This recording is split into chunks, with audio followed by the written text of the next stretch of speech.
नमस्कार, न्यूज 18 राजस्थान पर आप सभी का स्वागत। मैं हूं आपके साथ हेमंत कुमार। चलिए अगले 30 मिनट में देखते हैं 33 जिले की खबरें फटाफट अंदाज में। प्रदेश में बिजली का बिल जनता को झटका देने वाला है। प्रदेश की गहलोत सरकार ने बिजली पर 21 पैसे फ्यूल सरचार्ज बढ़ा दिया। प्रदेश के करोड़ों उपभोक्ता इससे प्रभावित होंगे। सरकार के फैसले के बाद बीजेपी इस पर हमलावर है। भारतीय जनता पार्टी के प्रदेशाध्यक्ष सतीश पूनिया ने बिजली घर के बाहर खड़े होकर सोशल मीडिया पर सरकार के खिलाफ हमला बोला। मैं आज बिजली घर के पास खड़ा हूं और मजबूर और विवश हूं, लाचार हूं, लेकिन आप देख सकते हैं कि आमतौर पर दीपावली पर वो तोहफे दिए जाते हैं, लेकिन राजस्थान की अशोक गहलोत की कांग्रेस पार्टी की सरकार ने झटके दिए हैं। जी हाँ, बिजली के झटके तो कम है, लेकिन बिल के झटके ज़्यादा हैं। फ्यूल सरचार्ज के नाम पर पहली बार नहीं, ये दर्जनों बार हुआ है जब राजस्थान की जनता को फ्यूल सरचार्ज का एक बार फिर से दो हाथ करने पड़ेंगे। 21 पैसे महज होंगे, लेकिन उसका राज्य की जनता पर फर्क पड़ेगा। 375 करोड़ का जो उपभोक्ता है उन पर सीधे सीधे मार पड़ने वाली है। ये वही सरकार है जिसने ये कहा था कि हम सस्ती बिजली देंगे, गुणवत्तापूर्ण बिजली देंगे, पूरी बिजली देंगे। भीषण गर्मी में बच्चों से लेकर जिनकी परीक्षाएं थी, आम आदमी उससे रूबरू होता रहा, बिजली मिलती नहीं थी। ये सच है कि कांग्रेस आई और बिजली गई, ये जुमला सच है, चरितार्थ हुआ। लेकिन जिस तरीके से अब जब फ्यूल सरचार्ज की मार पड़ी है, मुझे लगता है कि राजस्थान की खासतौर पर महिलाओं का बजट बिगड़ा और महिलाओं को अब इस सरकार की शक्ल बिगाड़ देनी। 400 करोड़ की लगभग उपभोक्ताओं के से पैसा वसूलने का काम कर रही है। कोयला खरीद के अंदर संस्थागत भ्रष्टाचार सरकार करे, कोयले की दरों के अंदर अंतराय, वेरिएबल कॉस्ट के नाम पर फ्यूल चार्ज के पैसा वसूल करे। मैं समझता हूं अब तक राजस्थान के अंदर जो डिस्कॉम ने औसतन 69 पैसे प्रति यूनिट का लिया है इन्होंने पिछले 4.5 सालों में, ये सबसे बड़ी बढ़ोतरी है। भारतीय जनता पार्टी के कार्यकाल में फ्यूल चार्ज दिया जाता था, फिर 18 पैसे प्रति यूनिट से ज्यादा कभी नहीं लिया गया।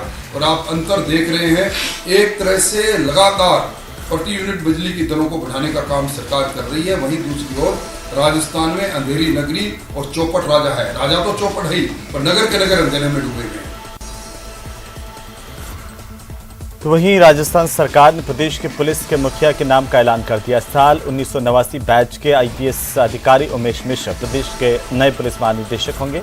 3 नवंबर को वर्तमान DGP अमर लाचर के सेवानिवृत्त होने पर उमेश मिश्र पुलिस मुख्यालय में DGP का पदभार ग्रहण करेंगे।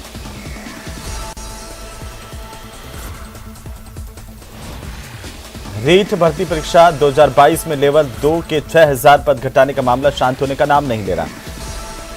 रीट भर्ती से जुड़े अभ्यर्थियों ने लेवल 2 के घटाए गए पदों को फिर से बढ़ाने की मांग को लेकर शिक्षा मंत्री BD कल्ला से मुलाकात की।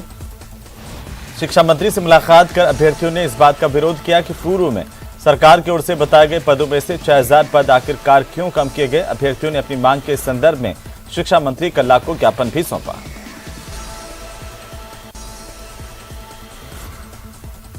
लोकसभा अध्यक्ष ओम बिरला 10 दिवसीय कोटा बूंदी के दौरे पर। स्पीकर ओम बिरला ने अपने संसदीय क्षेत्र में दिवाली मनाने के लिए पहुंचे हुए हैं और क्षेत्र के लोगों में खुशियां बांट रहे हैं। लोकसभा अध्यक्ष ने दिवाली पर खुद जनता के बीच जाकर लोगों को दिवाली की बधाई दी।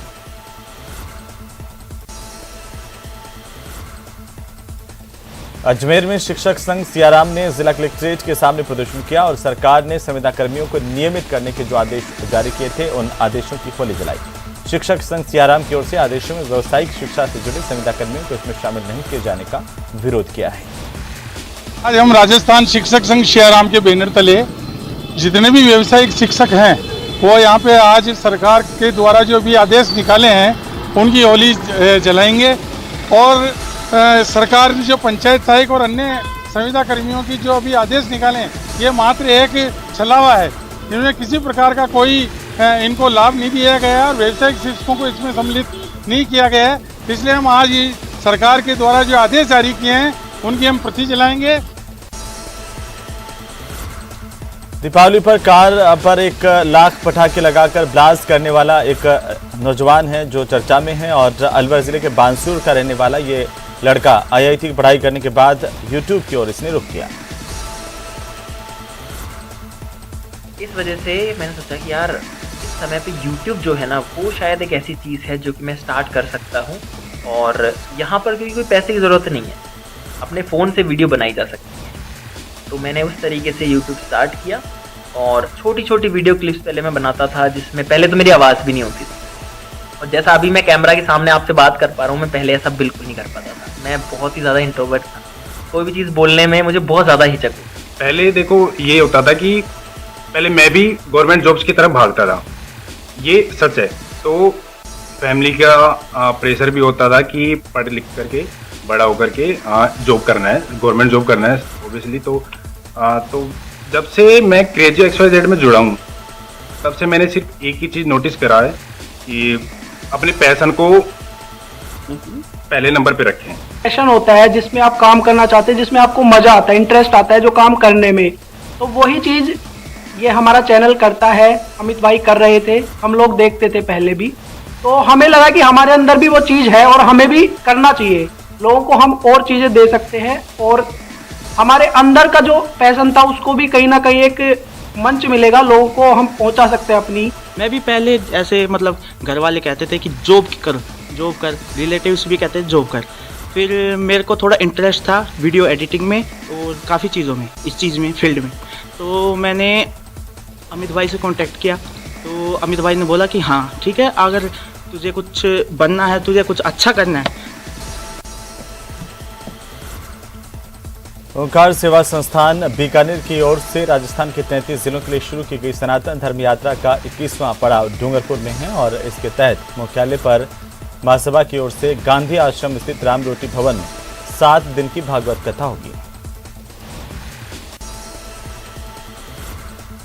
तो जैसलमेर से लगती अंतर्राष्ट्रीय सीमा पर पाकिस्तानी घुसपैठिए भारतीय सीमा में आने का लगातार प्रयास करते हैं। धूल भरी आंधियों और कोहरे के समय घुसपैठिए अक्सर भारत में घुसने की कोशिश करते हैं। भारतीय सीमा की जासूसी के लिए इन दिनों इन लोगों ने ड्रोन से जासूसी करने का नया तरीका इख्तियार किया, लेकिन बीएसएफ के जवान ड्रोन से निपटने के लिए पूरी तरीके से तैयार हैं। जो पाकिस्तान हमारा पड़ोसी देश है, वो हमेशा इस फिराक में रहता है कि किस तरह से भारत में गड़बड़ियाँ पैदा कर सके। और अभी जो नई थ्रेट निकल के आई है जिसमें वो ड्रोन का प्रयोग करता है नापाक अपने इरादे पूरे करने के लिए, और उसको नाकाम करने के लिए आपने जैसे देखा कि हमारी महिला प्रहरी जवान रात में दिन में हमेशा अलर्ट रहते हैं, और कोई भी ऐसी नापाक हरकत अगर हमारे पड़ोसी देश से होती है तो इसको हम ख़त्म कर देते हैं। उधर पोखरण के रामदेवरा में एक कार बेकाबू होकर पलट गई और इस हादसे में 5 लोग घायल हुए हैं। हादसा फलोदी सड़क मार्ग पर खारा गांव के पास हुआ। सूचना पर हाईवे पेट्रोलिंग की टीम मौके पर पहुंची और गाड़ी से घायलों को बाहर निकलवाकर अस्पताल पहुंचाया। करौली में सर्किट हाउस से कुछ दूरी पर ही चोरी की वारदात हुई। सर्किट हाउस से 10 मीटर की दूरी पर अज्ञात चोर चंदन का पेड़ काट कर ले गए। बड़ी बात यह है कि सर्किट हाउस में 24 घंटे गार्ड होता है, जबकि अधिकारियों के आवास पर भी सुरक्षाकर्मी हमेशा तैनात होते हैं। इतनी सुरक्षा के बावजूद भी चंदन के पेड़ को काट कर ले जाना एक तरह से पुलिस और प्रशासनिक अधिकारियों को भी खुली चुनौती है। कोरोना काल के दौरान ऑक्सीजन की कमी को देखते हुए आम जनता को पर्यावरण के प्रति जागरूक करने के लिए एक युवा साइकिल की यात्रा पर, और इसका उद्देश्य है कि हर व्यक्ति को पेड़ लगाने और पानी बचाने के लिए जागरूक किया जाए। उत्तर प्रदेश के गाजीपुर का ये लड़का साइकिल से यात्रा कर रहा है। अब तक कुल 15 राज्यों की यात्रा कर चुका है। अनुभूति है, आनंद की अनुभूति है। आज हम लोग सब जोधपुर मंडल से यहाँ एकत्रित हुए हैं, अधिकारी हैं, स्टाफ है, पूरा रेल परिवार है। कृतज्ञता से आज नमन करते हैं और आज एक रैली निकाल रहे हैं जो अपने आप में एकता को सिंबॉलिक करता है।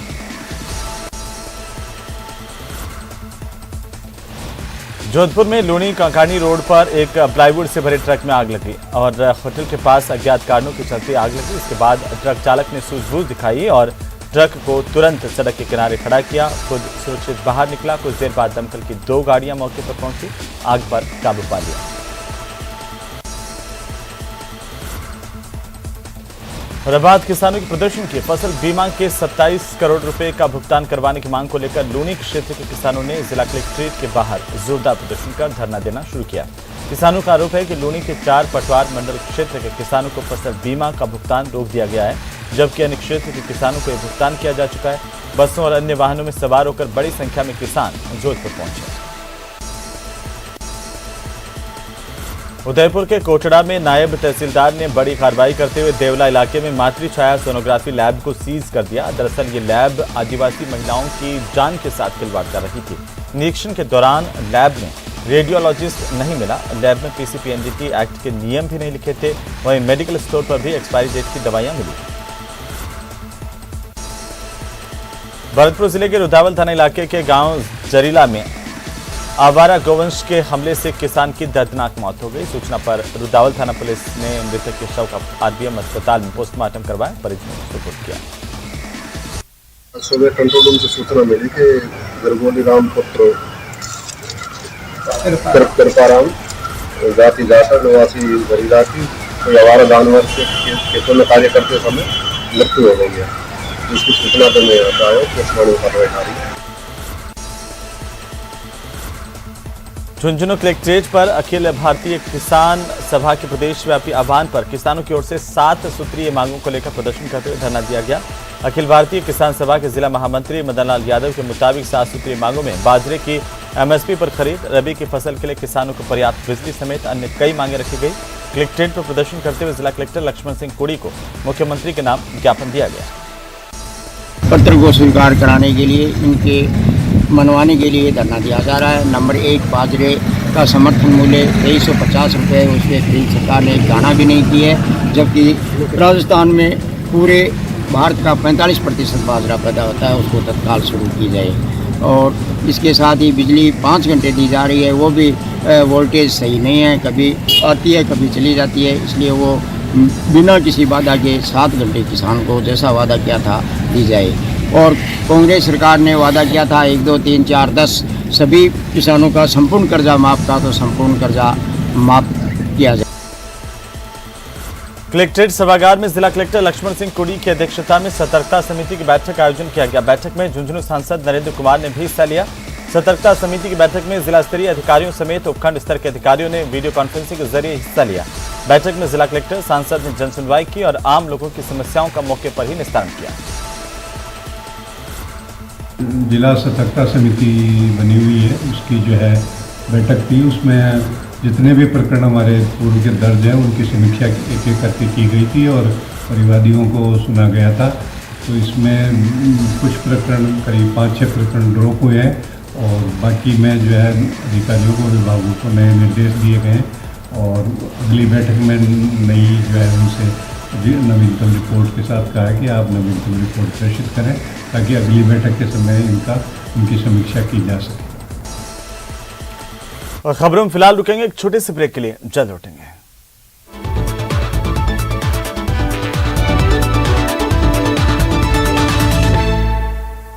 तस्वीर के क्या है मायने? बड़ी प्रशासनिक सर्जरी, पुलिस के नए मुखिया, अन्नदाता का आक्रोश। इन खबरों के साथ और भी खबरों पर करेंगे बात। देखिए मेरे साथ मारो राजस्थान, आज शाम 6:56 पर। तो चलिए ब्रेक के बाद एक बार फिर से आपका स्वागत है। अगली खबर का रुख करेंगे। सिरोही के बरलूट गांव में बनी सारणेश्वर गौशाला ने गौ संरक्षण की मिसाल कायम की है। इस गौशाला का निर्माण ग्रामीणों ने किया है मिलकर के और गौशाला के कार्यक्रम में 20 से ज्यादा धर्मगुरुओं ने भी शिरकत की। सीएम के सलाहकार विधायक संयम लोढ़ा ने धर्मगुरुओं के साथ मिलकर इस गौशाला का उद्घाटन किया है। कार्यक्रम को संबोधित करते हुए संयम लोढ़ा ने कहा कि सनातन धर्म संस्कृति हिंदुस्तान की आत्मा है।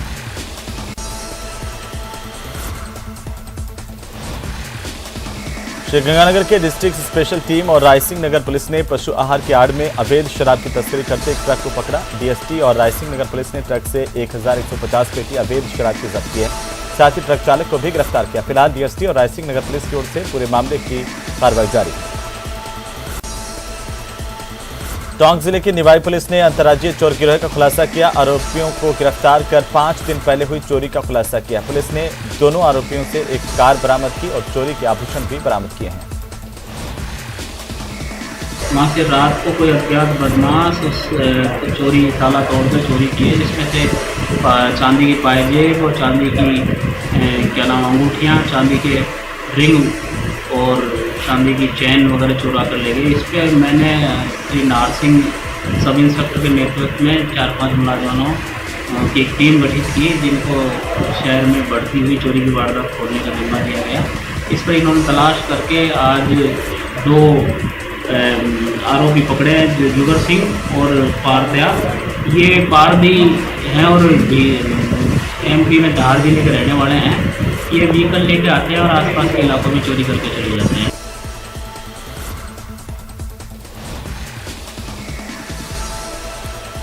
बारां जिले के अंतर तहसील के बड़गांव में शुरू हो रही भागवत कथा के पहले कलश यात्रा निकाली गई, जहां पर महिलाओं युवतियों ने इस कलश यात्रा में हिस्सा लिया। अलग अलग रास्तों से होकर के गुजरी इस कलश यात्रा पर लोगों ने पुष्प वर्षा की। 28 अक्टूबर से 3 नवंबर तक ये भागवत कथा चलेगी। धौलपुर जिले की सरमथुरा थाना पुलिस ने अवैध हथियार रखने वाले अपराधियों के खिलाफ कार्रवाई की है।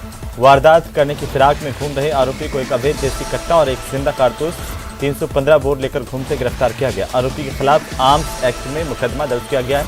आरोपी से अनुसंधान जारी है। मुलजिम उदयभान उर्फ बॉबी पुत्र श्री रमेश चंद जाति मीना, उम्र करीब 37 साल, निवासी साधु का अड्डा तरवा थाना सरमथुरा को एक अवैध देसी कट्टा 315 बोर और एक जिंदा कारतूस 315 बोर के साथ गिरफ्तार करने में सफलता हासिल की है। मुलजिम आपराधिक किस्म का व्यक्ति है, जिसका पूर्व में भी थाने पर अवैध हथियार लाने ले जाने बाबत मुकदमा दर्ज है। चूरू के वार्ड संख्या 26 में शादी समारोह के दौरान हुए पुराने विवाद के बाद रंजिश को लेकर सरिया और लोहे के पाइप से हमला करने का मामला सामने आया। हमले में 2 व्यक्ति घायल हो गए, जिन्हें चूरू के राजकीय भरतिया जिला अस्पताल भर्ती करवाया गया। मामले को लेकर कोतवाली थाने को सूचना दी गई। मेरा मानना है तो मैं बचाने वास्ते खड़े हुए तो वो सरिया मेरा ला गया, पाइप की गोटे पर ला गई, एक सरिया हटा ला गया, लेकिन फिर आप भी खाली हल्का सा दर्द है, बाकी गोटा फिर होना वाला गया। बाकी ये छोड़े 4-5 बार आगे गया मारना वास्ते बांधे लगा। आज भाई मेरे बड़ा आगे जो बचाने वास्ते तो खड़े होने ही पड़े, बच्चा में बचाने के चक्कर में मारे लग गई। राज्य सरकार की ओर से बिजली की दरों में वृद्धि करने को लेकर के विरोध शुरू हो गया है। भाजपा महिला मोर्चा की ओर से बांसवाड़ा में उदयपुर रोड पर अजमेर डिस्कॉम के सामने मुख्य मार्ग को जाम कर धरना प्रदर्शन किया गया। प्रदर्शन के दौरान बीजेपी जिलाध्यक्ष शीतल भंडारी, प्रधान निर्मला मकवाना आदि मौजूद रहे। तो चित्तौड़गढ़ में जिला मुख्यालय के सदर थाना इलाके में लगातार चैन स्नैचिंग की वारदातें बढ़ रही है और हालांकि 2 बार पहले भी चैन स्नैचिंग की कोशिश विफल हो गई थी, लेकिन इस बार बदमाशों ने वारदात को अंजाम देते हुए एक 65 साल की बुजुर्ग महिला को निशाना बनाया, सोने की चेन पार कर ली। चैन स्नैचिंग की वारदात सीसीटीवी में कैद हुई। पाली जिले के प्राथमिक, माध्यमिक, सेकेंडरी और मदरसा के साथ ही संस्कृत स्कूल में बच्चों के लिए पोषाहार बनाने वाली महिलाओं ने कुक कम हेल्पर संघर्ष समिति के बैनर तले मानदेय बढ़ाने की मांग को लेकर जिला कलेक्ट्रेट पर विरोध प्रदर्शन किया। इस दौरान महिलाओं की ओर से सरकार से 1752 रुपये प्रतिमाह भुगतान करने को लेकर के न्यूनतम मजदूरी दर से भी इसे कम बताया गया। इसी के साथ ही इस बुलेटिन में फिलहाल इतना ही। एक छोटे से ब्रेक के उस पार देखिए महारो राजस्थान सहयोगी प्रियंका के साथ। नमस्कार।